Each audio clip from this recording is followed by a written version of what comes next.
they draw it, and once you see it, then you feel like, oh, I can't live without that. Oh, are you sure that's the right choice? Or are you sure, like, spending so much time? Look at my drawing. What do you think? What do you see? Do you understand my idea? Why do you not understand it? Now show me yours. Oh, I'm not talented at speaking. Nobody's talented at speaking. You spend your entire day as an artist looking at something that's not good. The secret sauce is craft. My definition of art is always one that relates to an audience. Your professional art is your one way or another selling that art.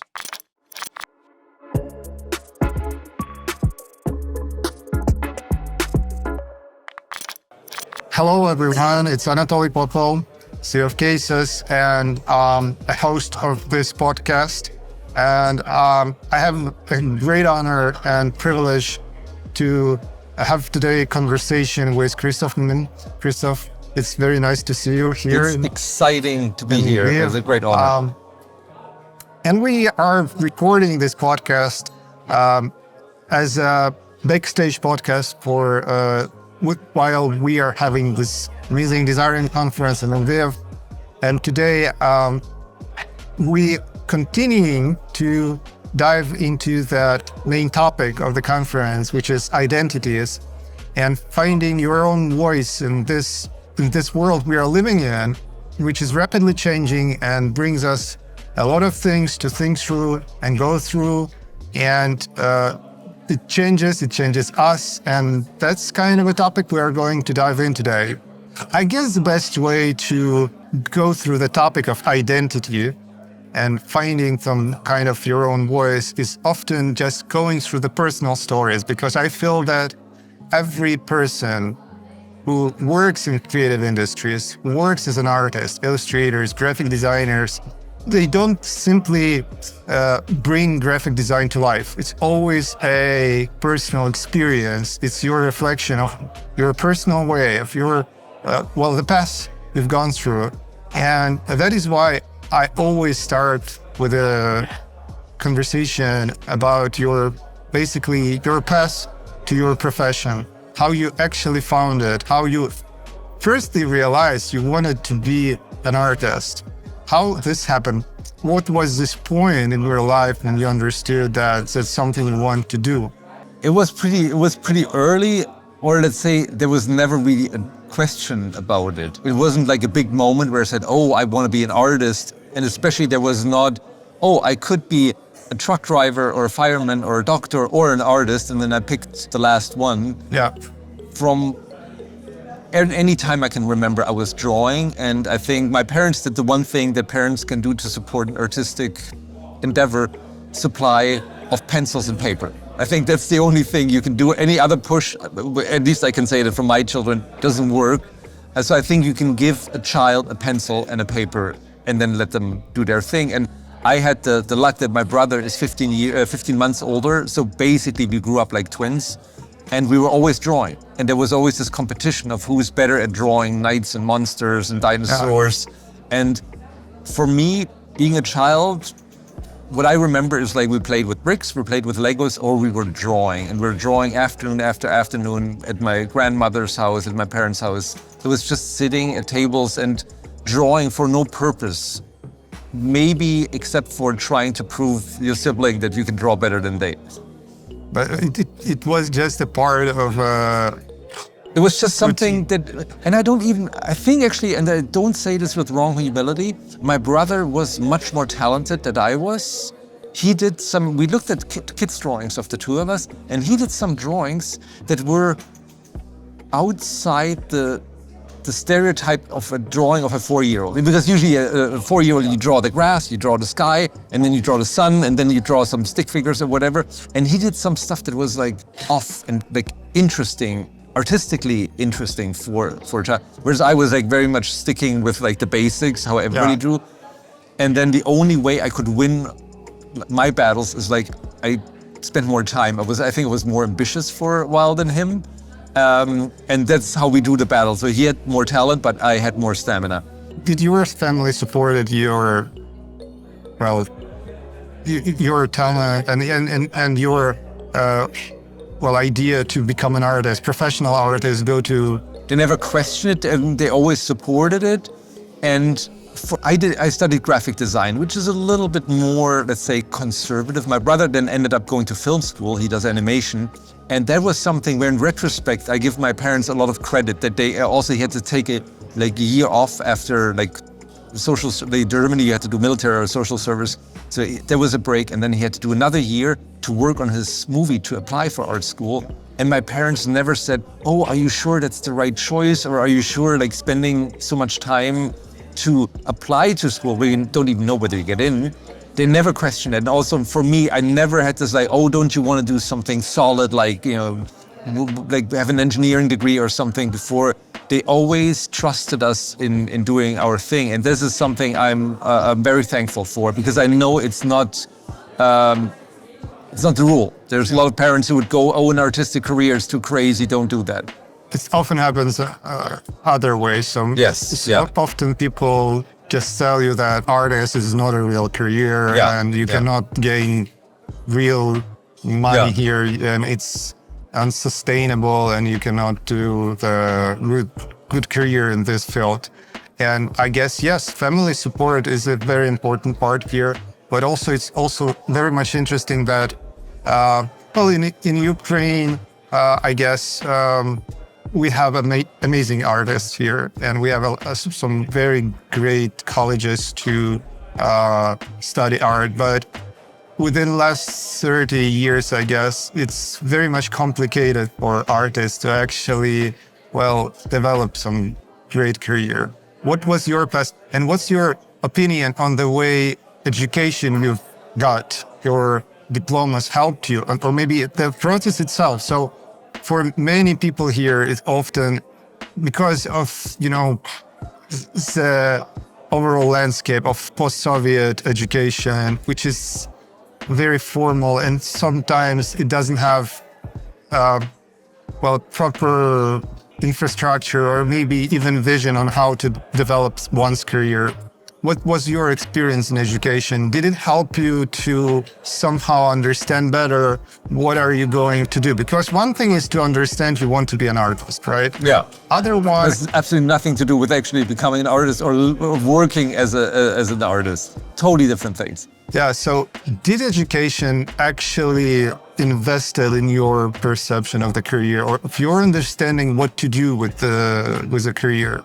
Well, this is there's kind of 10 different trajectories in which you can answer this question. The one is, what does an artist do for a living, and how does school prepare you for that? And in Germany, you have a lot of different ways. There's different kinds of schools. There are some that are much more craft-based, where you really learn, from a printing perspective, where it's very much learning the craft of making books and layouts, and also working very closely with the craft of printing or web design. And I went to an arts academy where I studied, it wasn't called graphics, it was communication design. And even though we had some courses on silkscreen, letterpress, it just started with computer design. Ultimately, it was much more about artistic expression. So it was geared towards idea generation, about having a voice. So it wasn't here we're preparing you and you walk out with a portfolio of 25 pieces that will help you get a job. That was something you had to basically do on your own. Sure. And I think it was basically something the teacher would never say, it wouldn't come up. It would basically, all we talked about was, is this a good drawing, or how do you read this, or visual culture, to what degree, the visual vocabulary of the people and of an audience, how can you bring that in? So it was in a way very abstract. It was all about the art, but it didn't really go, how do you send your portfolio to a magazine?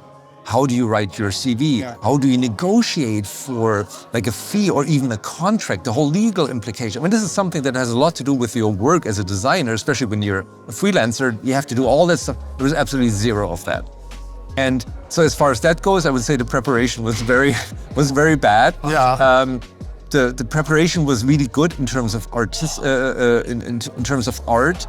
And the most important thing that I learned in art school, or it was not so much learning, but it was spending time with other like-minded people. Because I remember being in school, you're usually like in your class, maybe the one person who likes to draw, and then maybe there's this one other idiot in like 2 classes over who also likes to draw, but usually the chances, there's so few people who do that.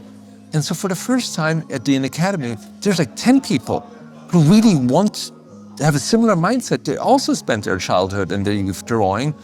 And then you're learning about new concepts and question everything you've done until that, which is like a very difficult moment for you. Like our teacher comes in and says like, this is all bullshit that you're doing here. Yeah.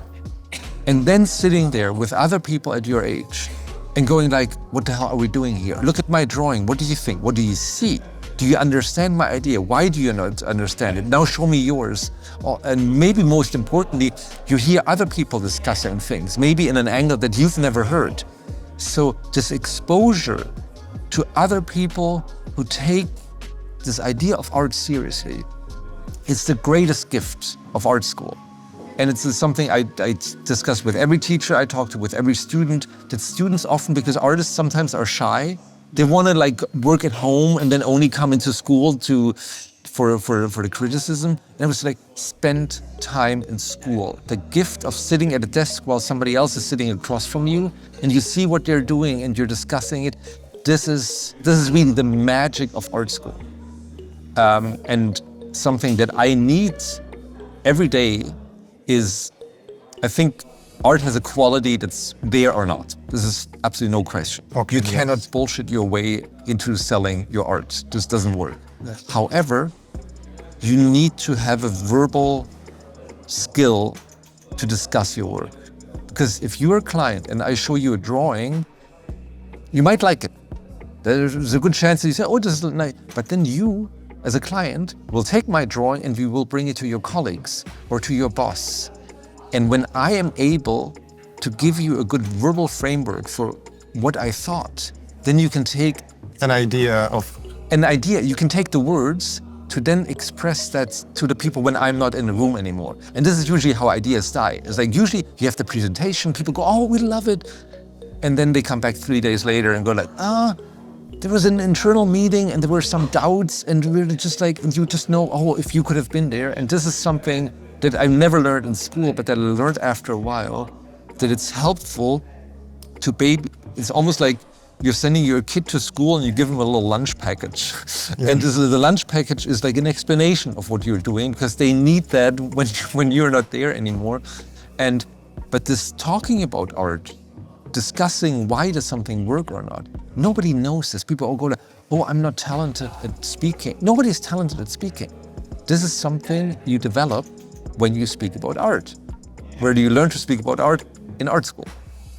But I have a question, and it might take some time to ask it, but it's important to bring some context. Before the Desarium, I had a trip to Lviv, and for some reason in a bookstore, I found this book on Egyptian mythology.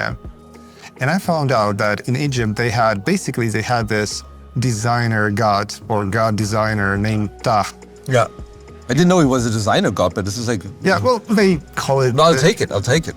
It's my interpretation. Yeah, I love it, yeah. Basically, his job was to create everything afterward, appeared from, this ocean. In their mind, there was eternal ocean, and then from this ocean, island appeared that basically became an Egypt.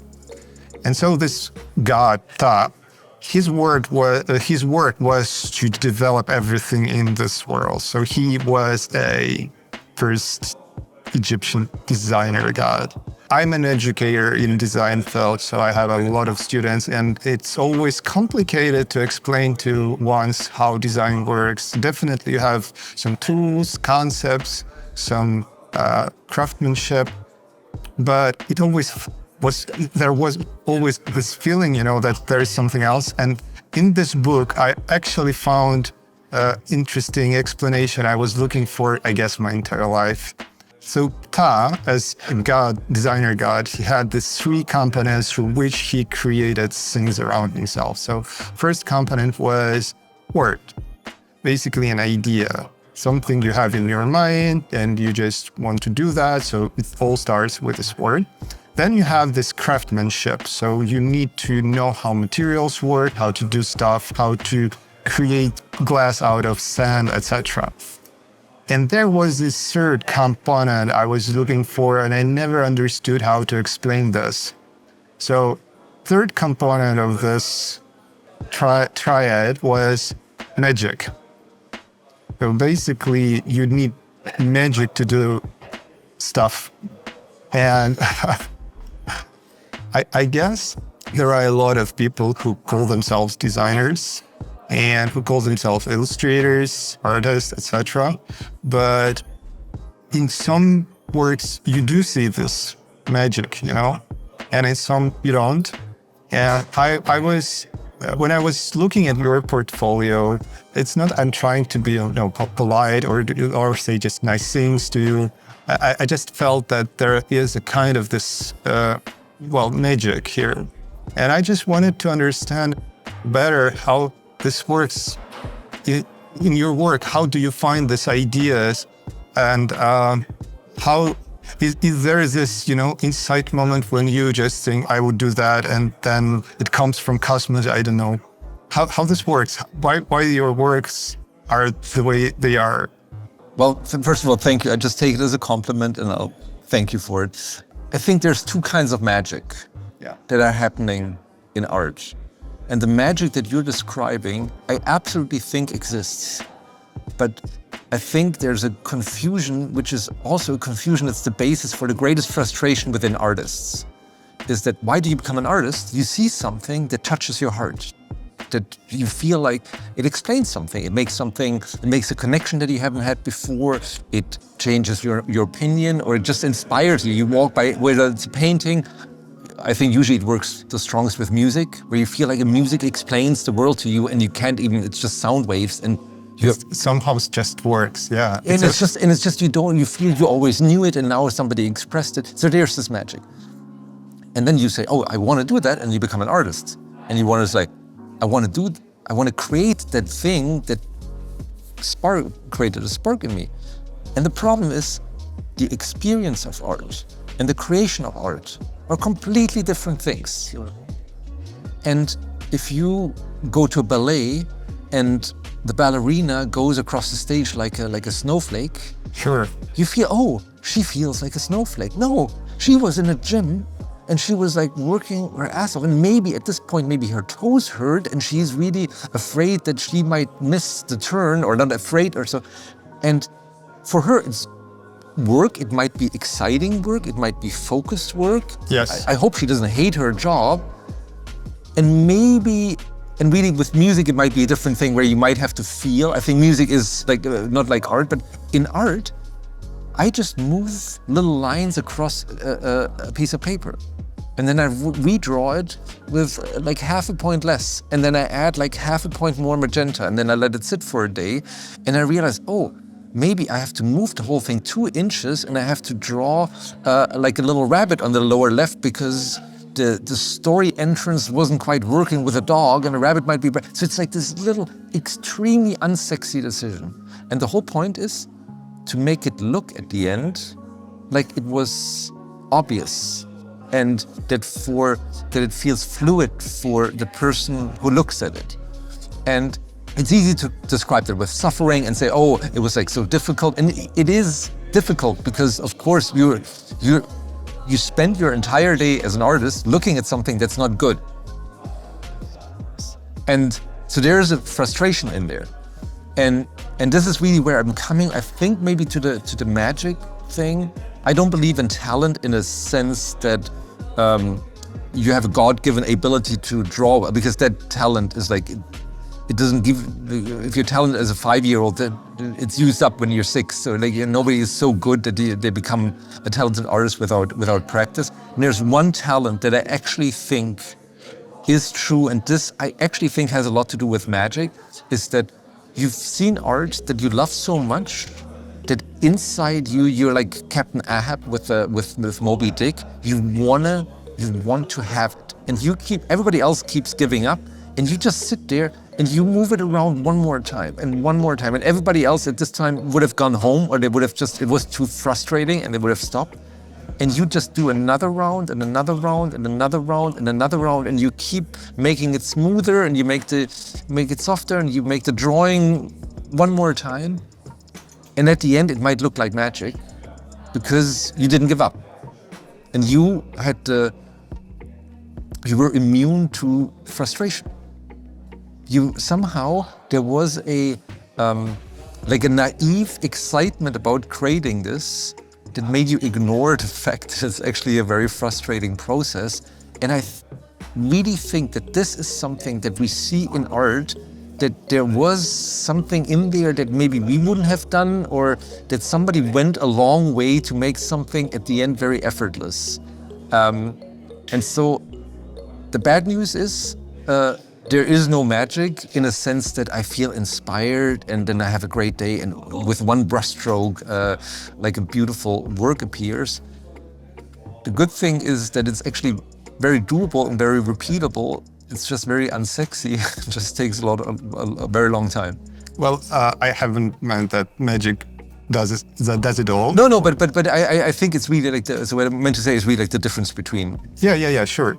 What you're saying resembles me this, citation of Salvador Dali, who said that if you don't want to put an effort to learn anatomy, composition, and color, that's not.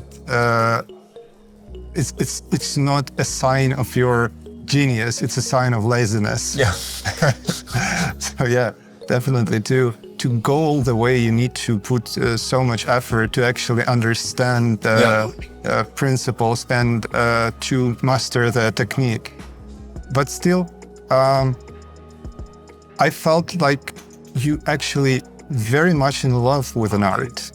You definitely, I just feel that through your work. So it's not like you look at your works, I guess, it's my, I think that this doesn't work this way, that you look at your works and just see the problems with that. No, but this is something, and really that's what I mean, like that endurance comes from being absolutely, as you say, I'm in love with art. I love looking at drawings. Not so much my own, but there is, of course, this love has to be fed, and you don't do this if you don't have this obsession on always looking for that moment. I want to create it with an audience, but of course I'm constantly looking for it in a gallery, in a museum, in a book, and I'm craving. I'm absolutely addicted to that thing, and I think this addiction is something that you cannot fake that. I think even if you had the technical ability to make a perfect thing, I think there's a certain genuine excitement about something that you cannot fake. Sure, you need to have a passion for what you're doing.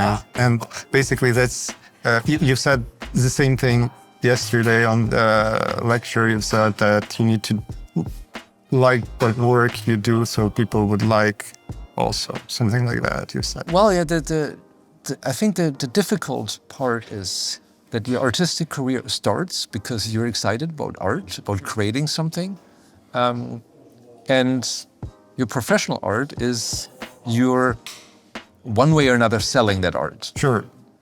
And the hope is that you go to an art school and you learn something, and that there's a demand for your art. And of course, when you let's say when you're a web designer, you can say, okay, there's so many people who need websites or need like a mobile application. So there's a natural demand for your craft, and then it's about connecting the supply and demand, and you're part of that. And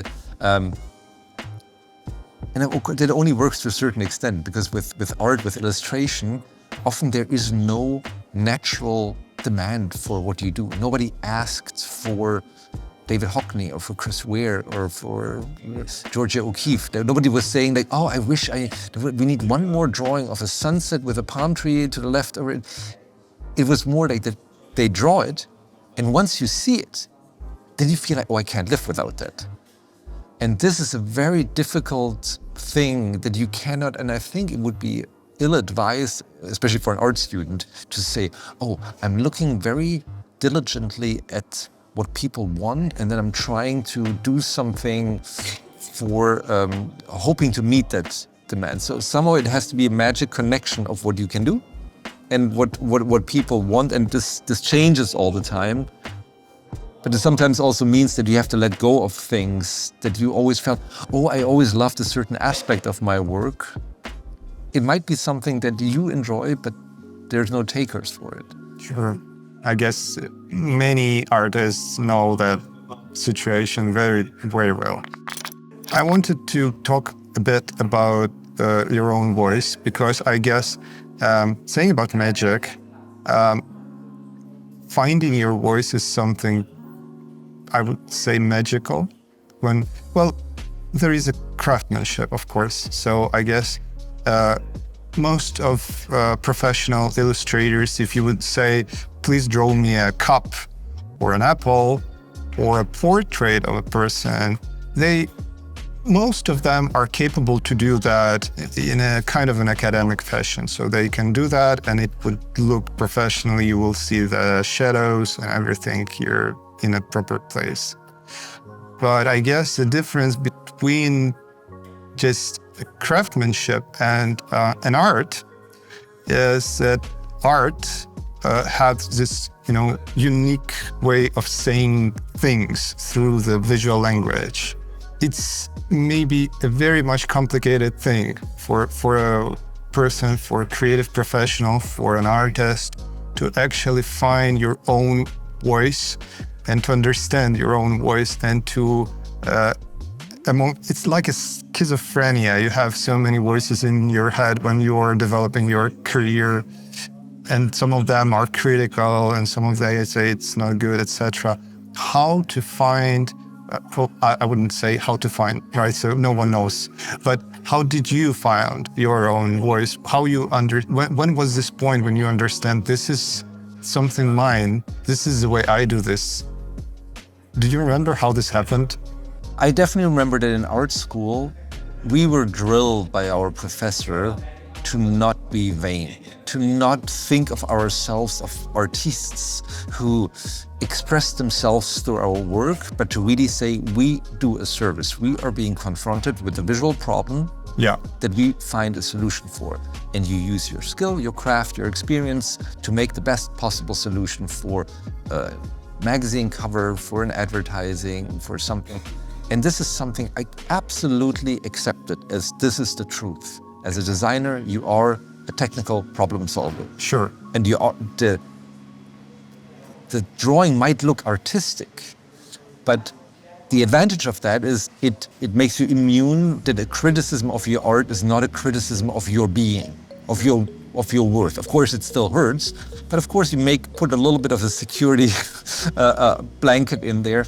And I think on the one hand, he was very right. I think it's a very good way to see your work.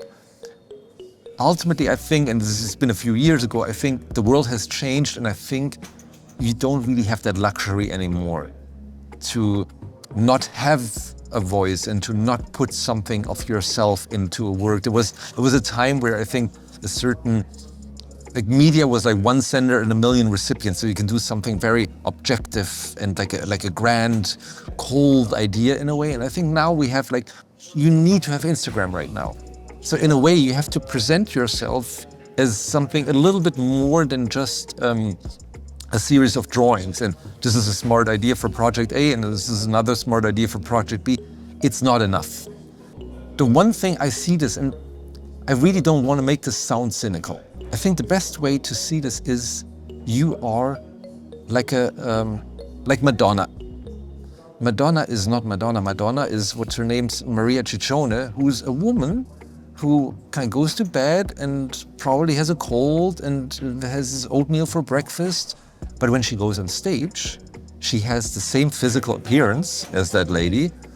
She never has to go to the bathroom. She doesn't sleep. She is in this moment performing songs. She has an arc. She kind of has different costumes. She ages. She has different albums. So in a way, I think your artistic personality and your voice, see it a little bit as an actor. So an actor has a lot of overlap with the person, because Daniel Craig, it's his face when you look at James Bond. So if his ears change, James Bond's ears change. But on the other hand, he doesn't go home when he's not James Bond anymore. He doesn't use his gun when he's at home. And so I think you find a little bit of a separation, and you've tried to see what do I want to give that person, and what do I want to withhold. And you can try things, and you can say, and there's in music, there's a lot of great examples where I think Alice Cooper or so was a very good student in some Jewish school in New Jersey, and then they just found out if they do crazy concerts, then people loved it. So he just became this kind of crazy rock star. And so an act, I don't mean an act is lying, but it's the performance. Art is a performance, and I think it has to come somewhere from a moment of truth, inside you. You have to feed this thing. But as you work, you find there's certain strings that resonate with you, and you can work on them. But I think it makes your life easier if you see that separated from your soul. And even if you're a fine artist, I actually think that many fine artists, they probably have other ways they can express themselves, not the one kind of work you see in the big galleries and the museums. But at some point, it's a smart thing to say, I'm the person who does things maybe a certain way.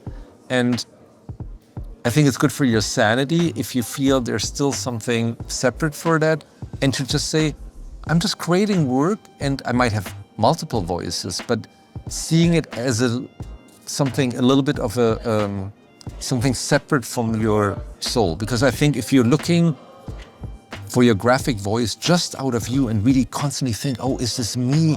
And do I really mean every stroke that I do? And does this watercolor reflect my inner being? It's too much pressure. It's too much. Have fun drawing, and then the art should have a personality. And it doesn't have to necessarily be 100% yours. There can be some breathing room, that's maybe a little bit of a healthy thing. And more importantly, I think it helps you more to create this voice if you can also objectively look at it and go maybe I want to have it a little different than if you think, oh, it has to be me 100%. Well, I understand what you are saying, and I want to get to this point when you said that design is a kind of a service. So you have a task, or creative brief, and you can, actually what is magical about design is that it's very much different from a brief to develop a table in a certain proportions.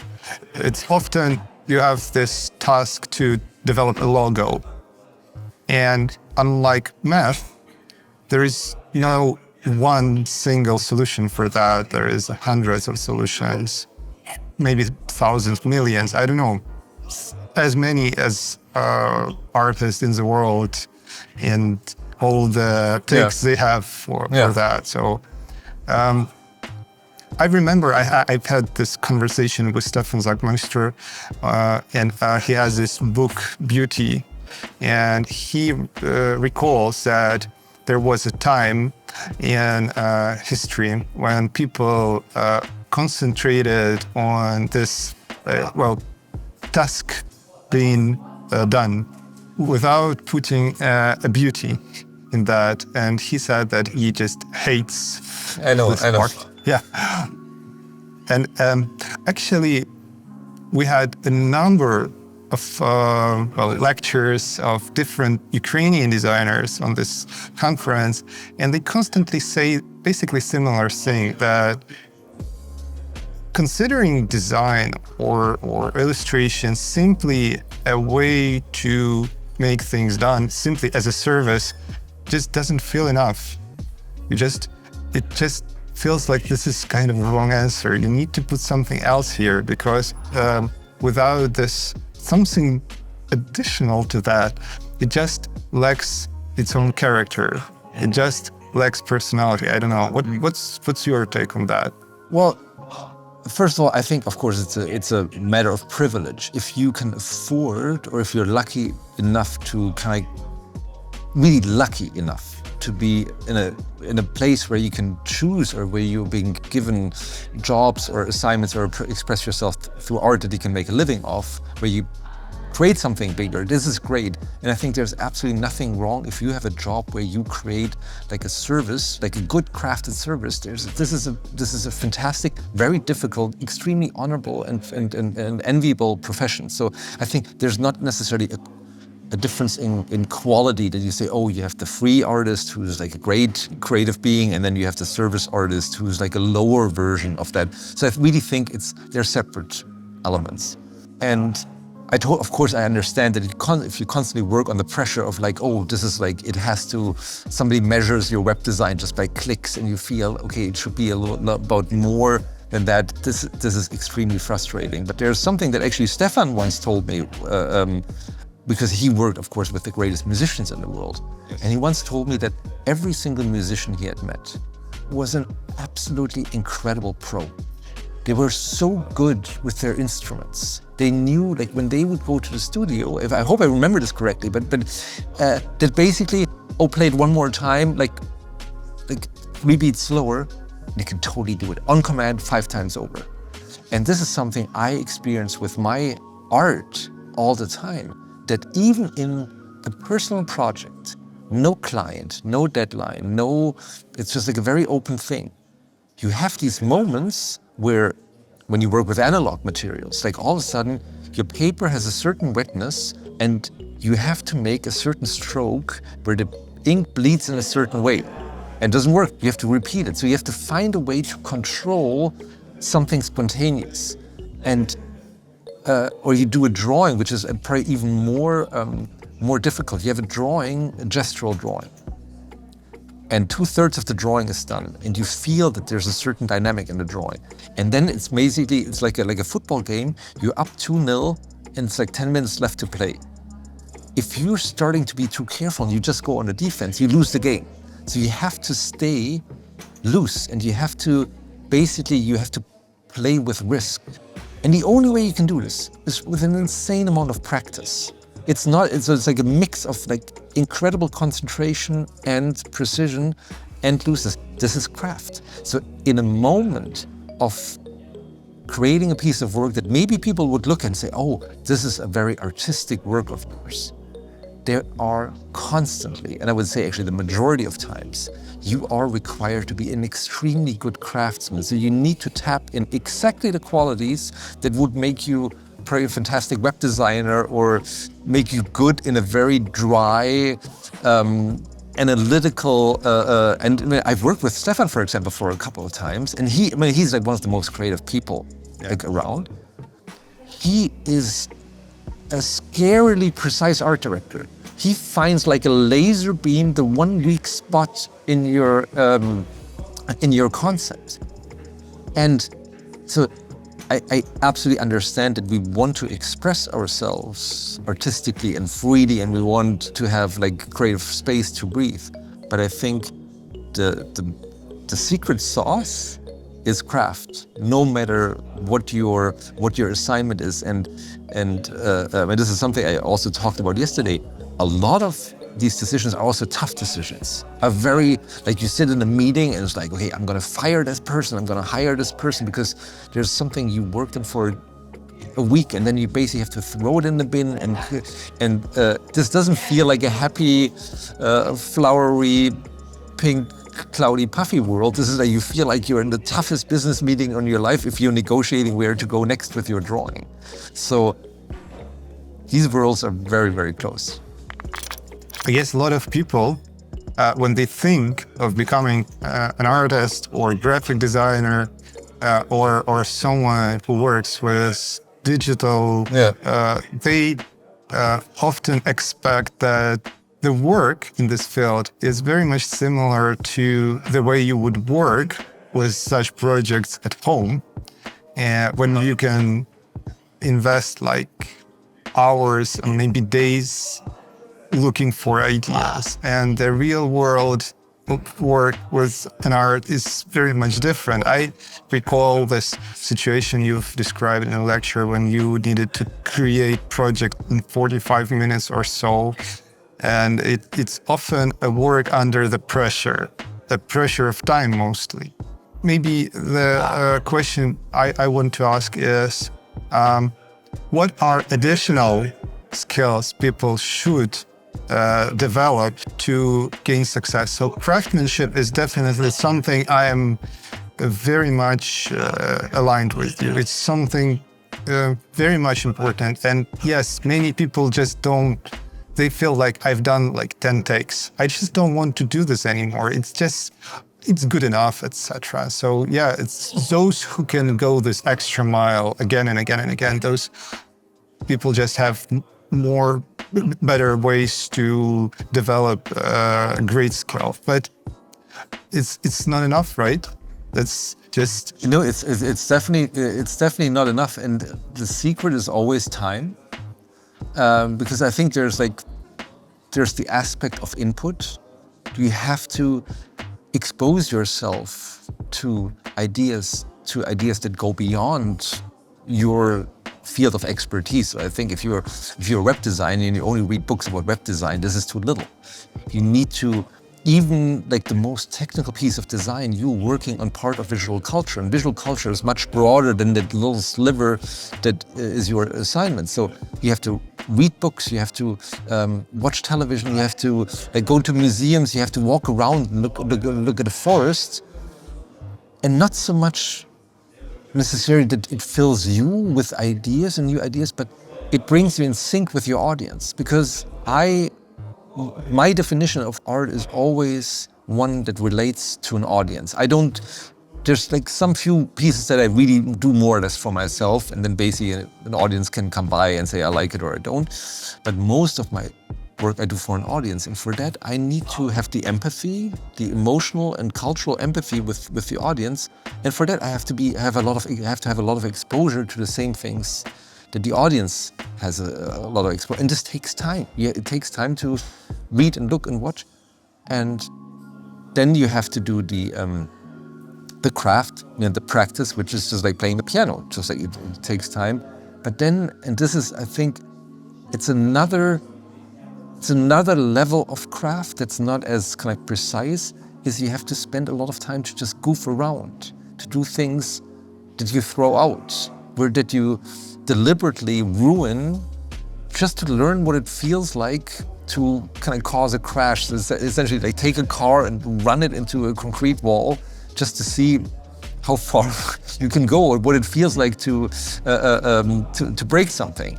And this takes time, because it's very frustrating and difficult, and you might actually end up wasting 3 days on an idiotic project.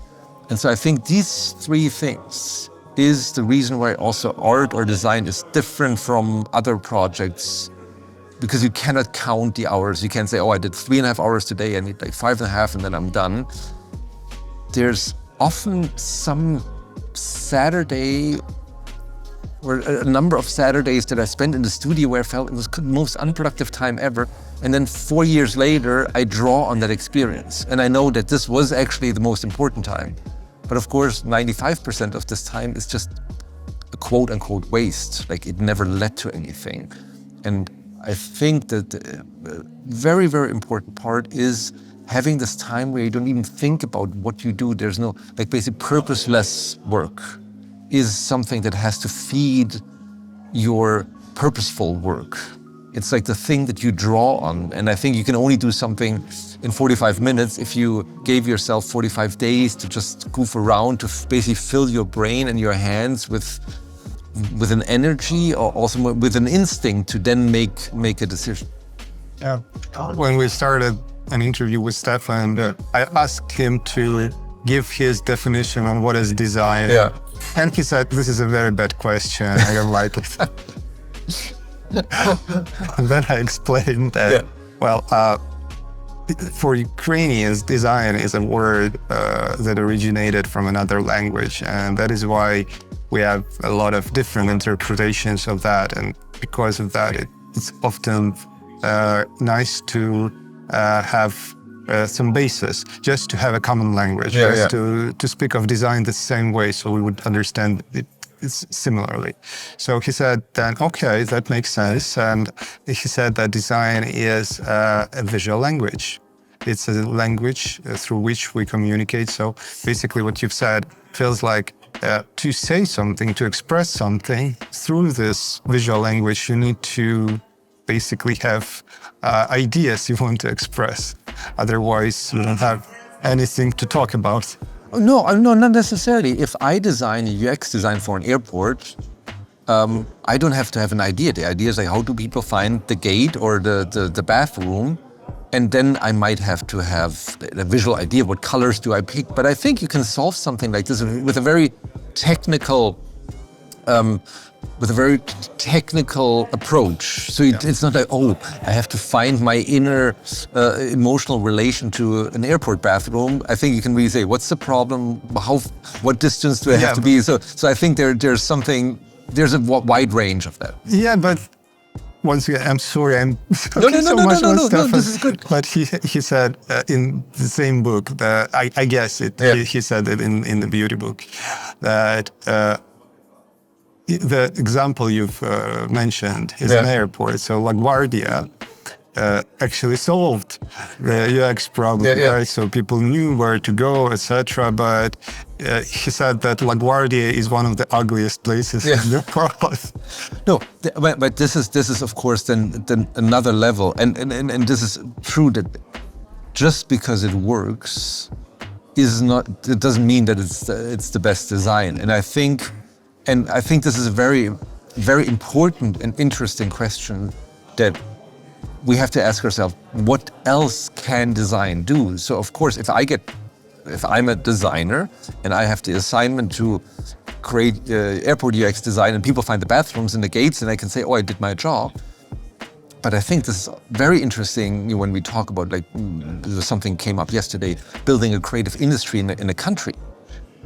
That it's more about making a design school where people know how to do UX design for airports. It's about creating a visual language. It's about creating a culture that maybe also creates a little bit of joy, creates a little bit of meaning, creates maybe new visual reference points for an audience and for a country to communicate through. And I think that's something that you cannot solve with pure technicality. This is something where you have to have a certain joy that has to speak through, or like joy or excitement or emotions that has to speak through your design. And this is really just like another level that design can do. And it's amazing when you look at like Swiss money or Dutch passports, they do things that go beyond the pure necessity of communicating, I'm a citizen of this country, or like this is worth like 50 francs or so. There is something that speaks a larger language. And this is extremely important, but I think this is just one part of design. Yeah.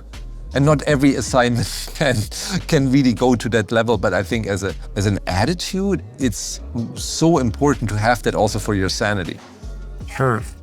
Well, I guess there is always a point where it's kind of enough from the point of brief, right? So basically you've done what they've asked you for, but you can do more and you can do better and you can just add something from yourself. I guess my last question today would be, about the things you personally like about the other people, other artists, other creative professionals. What do you admire in this profession? What type of works do you like, and what type of designers do you admire when you look at their work? How do you feel what is a good design to yourself, or good visuals, or good art? And there's something today, I was like with Sergei Matyukov, and we went to a gallery and we talked. There were some paintings and we were not necessarily crazy about them.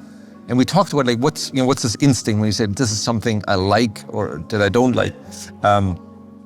And I think, I'm not an art historian, I'm not an art expert, but I think when I look at a piece of art, I can see whether the artists did 999 other ones.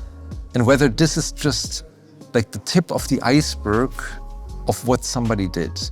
And I think what excites me about other people's work, and I believe, probably wrongfully so, that I can see that in art, is the lunacy of somebody creating things for the excitement of it, for just like yesterday when I mentioned you, Ariane Espana was talking today about her Fuck magazine, like the magazine for drawing. This is something she's been doing for 20 years now, and it's just, she loves it, and it's hard, expensive, difficult, ineffective, or it's not like an easy project, but there's something that radiates, I think, like this, the craziness for just, I cannot not do it. That I think this is something you see in works, and it's like very hard to put your finger on it, whether it's like beauty or magic, but I think this is something that people see without being educated designers. And I think ultimately it comes through. Once again, thank you for being here, because for us, for Ukrainian creative community, for Ukrainians, it's always very great pleasure to see people coming here despite the risks, despite this horrible situation we are living through. And it's actually an inspiring experience to exchange their thoughts and hear from you. And maybe the last question I know that the previous one was the last one, but this is really last one. Well, what do you think of Ukrainian designers you've seen through last days, and what do you think of our visual identity, I guess, through Desarium? Because I believe you had the chance to just touch it, I only had to chat. I probably saw more design, like going through the city. No, I like it. I like that there's a certain, I feel that I see a certain, like something with bold colors and like a modernist, like a mix of a certain, I want to say, not that there's flowers, but like a floral, like a mix between like a floral element and a very constructivist, like a bridge between these two things. And I love that this is something that I don't know from other places. So it doesn't feel like, oh, this looks like Swiss design, but just like a few years behind. It really feels like there is an identity that I can see, and this is very enjoyable. But for me, of course, the overwhelming feeling here has been seeing the things in context, seeing like I look at the design of a coffee shop, but it's like the people in the coffee shop living their life. But the next moment there was a funeral today at a church, like near the hotel, and then people stopping in the street wherever they were. Some people kneeling, like the closeness of the world and the war, of like normal life and this extraordinary horror of the war. And this was so overwhelming for me to see that, the beauty of like how people deal with it, but on the other, of course, the other hand, the abyss of the emotional horror of like so many close people perishing. And this has been for me the most humbling part of like having been invited here and seeing that. So that of course overwhelms all my feelings about typography or color choices. Yeah, I understand that. Yeah. I understand that. Well, thank you for sharing, and thank you for sharing the feeling, and thanks for the great conversation we had. No, it's been a huge pleasure. Thank you. Thank you.